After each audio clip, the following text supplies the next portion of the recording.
The mask policy on campus has changed. And spring break is only a few weeks away. You can see outside we have a lot of snow cover still, and we'll be looking more at that coming up here shortly. We have that and more. This edition of 15 News at 5 starts right now.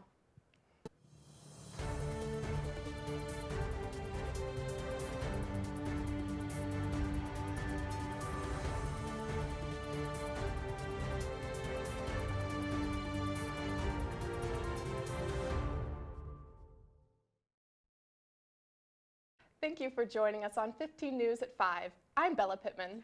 And I'm Alexa Minton. Due to Valpo's high percentage of vaccinations, extremely low positivity rates, and significant decrease in regional and county cases in the last 2 weeks, the Student Life team announced on Monday new changes to its policies regarding the use of masks on campus.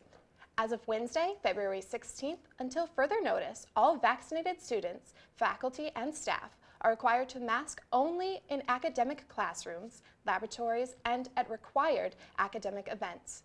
Masks are optional outside of these settings. Masks will still be required for all events in the Arc and the chapel, only when outside campus guests are present. Visitors arriving to campus will be expected to wear masks.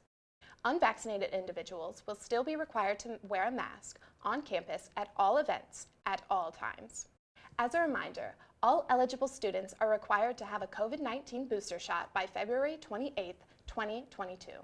Are you an international student, an athlete with practice and/or games over spring break, a student whose home is 500 or more miles from Valpo, a student participating in a credit-bearing activity such as student teaching, an internship or co-op, or even a student participating in a VU-sponsored service trip and need to stay on campus?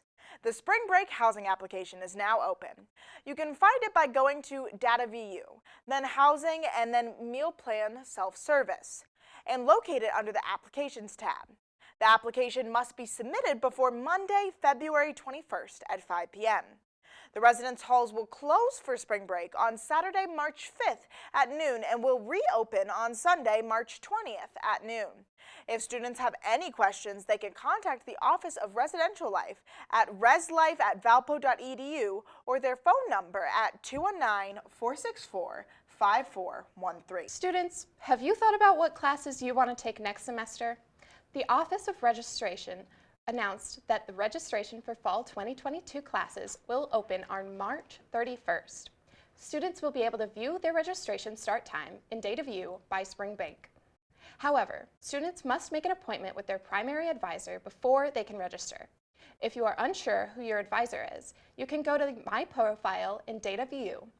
If you have not received a registration start time by spring break, you can contact the Office of Registrar at registrar@valpo.edu. Currently, students are able to view the list of classes available for fall 2022, spring 2023, and summer 2023. Applications are now open for the 2022 and 2023 Editor-in-Chief positions for all media organizations. This includes The Torch, The Beacon, WVUR, The Lighter, and VUTV. These positions work closely with everyone on campus, including students, faculty, and staff, to broadcast news for the Valpo community. Applications are due February 21st at 7 p.m. You can find out more and apply for these positions on My Valpo. If you have any questions about the application or the position, you can email the committee media chair at senate.media@valpo.edu.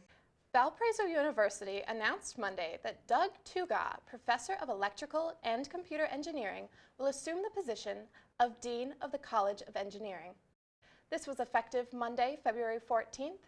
In this role, Dean Tuga is responsible for the strategic leadership, coordination, and guidance of the College of Engineering. He also oversees all aspects of the department's academic programs, operations, financial and faculty resources, strategic partnerships, and more. Dean Tuga joined Valpo in 1996 and as an assistant professor of electrical and computer engineering, and served as chair of the department from 2021 to 2010 and from 2016 to 2020. Under his leadership, Valpo's nationally ranked College of Engineering was designated as a national leader in program diversity by the American Society for Engineering Education. This week's poll is out. What is your favorite household pet? We have cats, dogs, fish, or some exotic type of animal. Head on over to our Twitter page after the broadcast to cast your vote. We have 15's weather Tabitha Bartoe in the studio. So Tabitha, what's happening with the weather right now? Yeah, Alexa, we still have some of that snow continuing for us, and it will be until later tonight. We also have that winter storm warning, and luckily we do have a warmer weekend ahead of us. Now, our live look back at campus again, you can see it's pretty much a whiteout. Our roads and sidewalks are still snow covered for the most part, and looking at our temperatures for the region, you can see we have this very cold air trough, and you can see 0 degrees up in Fargo with 7 in Minneapolis, and down here, of course, in Valpo, we have 25 degrees. Now, our live look at our radar, you can see Valpo is pretty much blanketed in the snow currently, especially down here in Kankakee with some stronger portions, and as well as Peoria, and that will continue over the next couple of hours, moving out around midnight to 1 a.m. Now, our wind gusts are around 32 degrees or 32 miles per hour, which is very strong for the most part, especially off the coast and over in Chicago. Back to you, ladies. Thanks, Tabitha. An avalanche in Colorado surprised some skiers. And an 8-year-old in Missouri is making waves in the fashion world. Stick with us.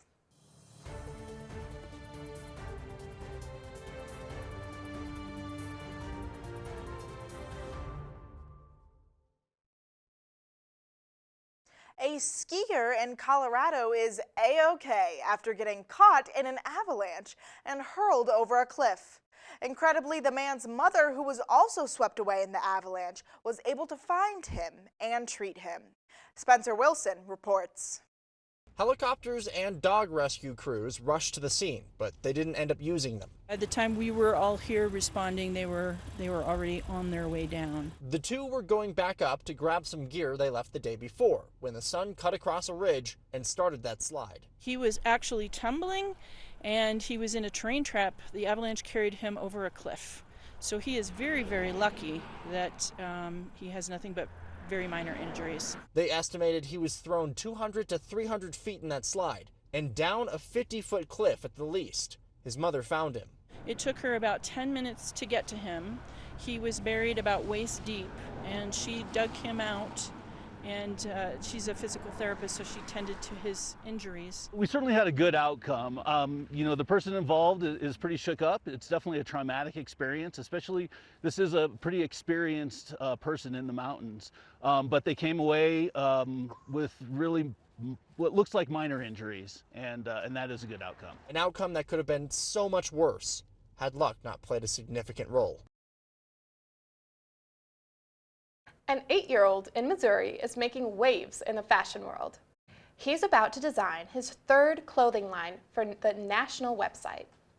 Alan Shop has the story.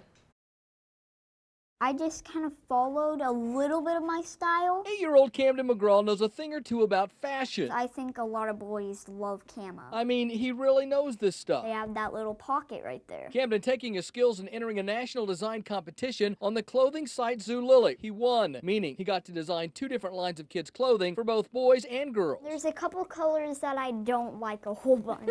Cam's specialty, swimwear, in mostly blue, and with a younger brother to use as a model, he went to work. It was kind of hard to do, but what was going through my mind was that I want to make something comfortable for all kids. Boy, did he. Most of his line has already sold out on the website. We've asked him back to design more clothes. He's going to do a back-to-school line. I like this outfit a lot because I love Henleys. They're so hard to find in the stores, though. Camden was one of 6 winners, and he was the only boy. He won $6,000, $5,000 in cash, and $1,000 to spend on the website. I just think it's just a good match. He would have never known that this is something that he could do if he wouldn't have given it a shot.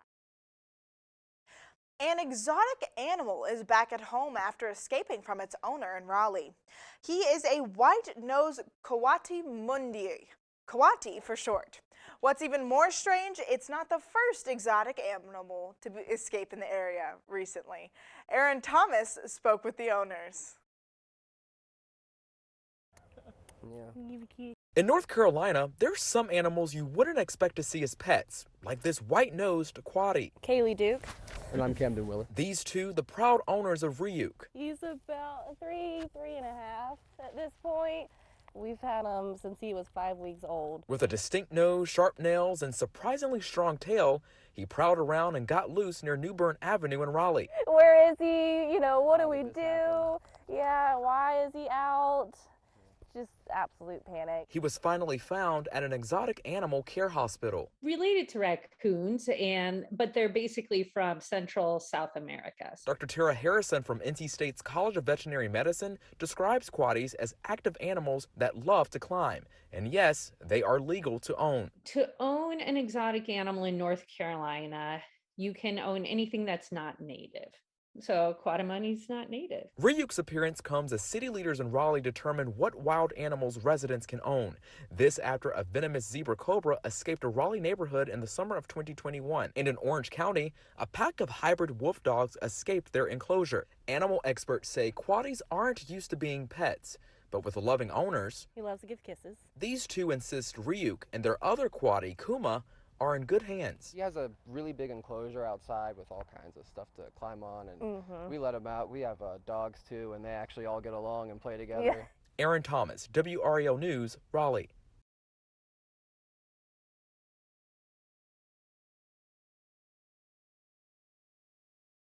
Coming up after the break, Tabitha Bartoe will have your full forecast. And we'll take a look at this past week's Valpo sports. Don't leave.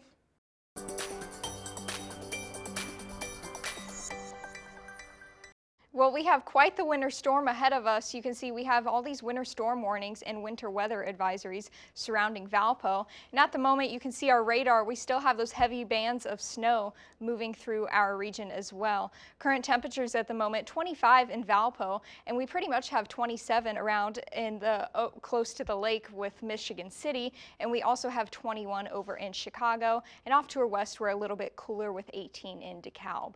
Our wind chills make it almost half of what our temperature is currently, 12 degrees in Valpo with 9 in Gary. And you can see off to our west, 3 degrees in DeKalb. So very chilly if you're going out today. Make sure you're bundling up and staying out of the cold as much as possible. Now looking at our 24-hour temperature change, we have significantly decreased our temperatures with a 25-degree drop here in Valpo. And you can see even down south, we have 30-degree changes in Pontiac. Looking at our future snowfall from what we've had today and heading into this evening, we have around 3.7 here in Valpo, and even behind me we have around 4 inches in South Bend. But going off to our west, they didn't get as much with only an inch or 2 in Chicago. And as we head into tomorrow morning, we'll really only pick up just a little bit more, but otherwise nothing will change, so we'll be sitting around 4 inches for Valpo. Our future temperatures heading into tomorrow morning and heading into the afternoon, we'll be sitting around 29 degrees for the most part all across the board, and heading into Saturday evening we'll also be sitting at around 20 degrees, so not much of a temperature change. But luckily as we head into Sunday morning, we do get colder, but unfortunately that will not be sticking around, and we will continue to have some of that snowfall, especially heading into tomorrow morning. But that will be some of that lake effect coming off, and we'll only have a couple of cloud covers here and there, but luckily we will have some sun heading into the weekend, and it will improve later on.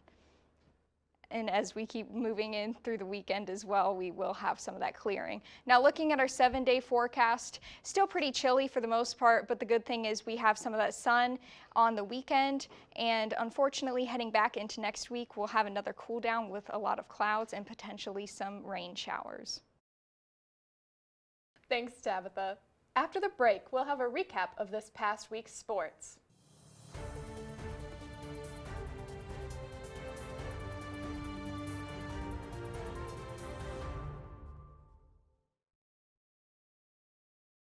It was a tale of two struggles for your Valparaiso University Beacons as both the women's and men's teams suffered razor-thin losses at home this past week, both to the respective top-ranked teams in the Missouri Valley Conference.